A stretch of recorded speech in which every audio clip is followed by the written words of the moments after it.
and there should be a red light that's on. Yep. That's always important. You never want to take that for granted. I'm here with Michael Cho, and we're going to chat a little bit about his debut graphic novel, Shoplifter, which is awesome. And there's so many things to say. We'll keep this brief, concise, and fun. Now, Shoplifter, to my mind, it rings like a 21st century Holly Golightly.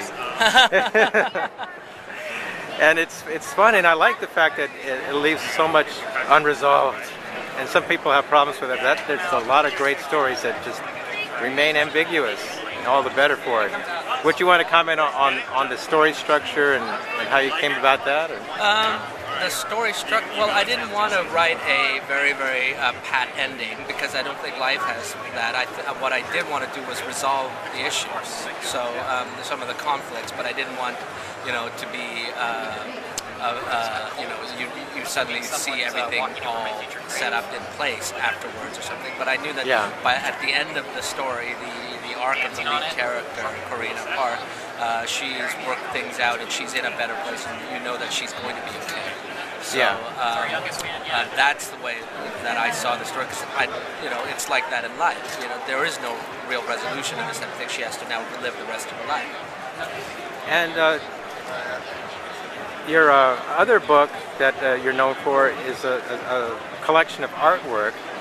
And so, would this be your first full-fledged graphic novel? Yeah, it is my first long-form graphic novel. I've done other comics before. I've written and drawn shorter comic stories, similar to Shoplifter in that they're just fiction without a genre.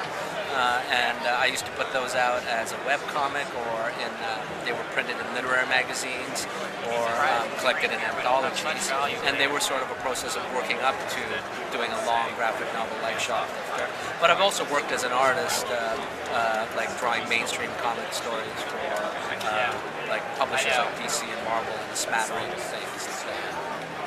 And from my point of view, I kind of look at this graphic novel as in the tradition of a lot of stuff that's coming out of Europe, where it doesn't have to be a really huge book.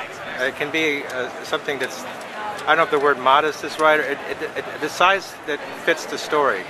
Yeah, it's an intimate story as well. Yeah. So I wanted it to be like that. It's focused on a central character, Corina Park.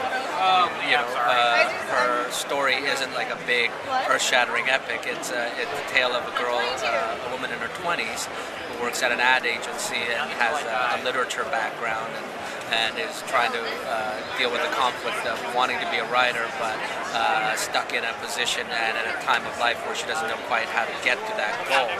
So the story itself is intimate, and I thought I wanted it to be the length that it needed to tell the story properly and express some of her inner turmoil and inner states and things like that. And correct me if I'm wrong, but I think it might speak to this generation, their impatience. I think every generation is impatient, but maybe this generation and subsequent are getting a little more impatient. Everything seems to be handed to them, or it seems that way, like I need it instantly. Yeah, I think so, but I also think it's that time of life.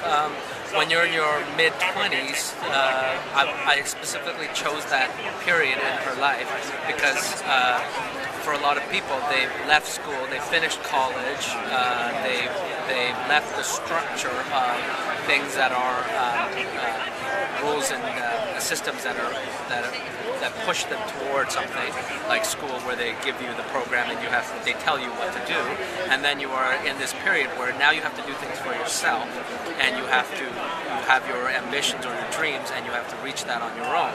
But how you go about that is unknown at that point, and nobody's there to guide you through that. There is no program that tells you how to do that.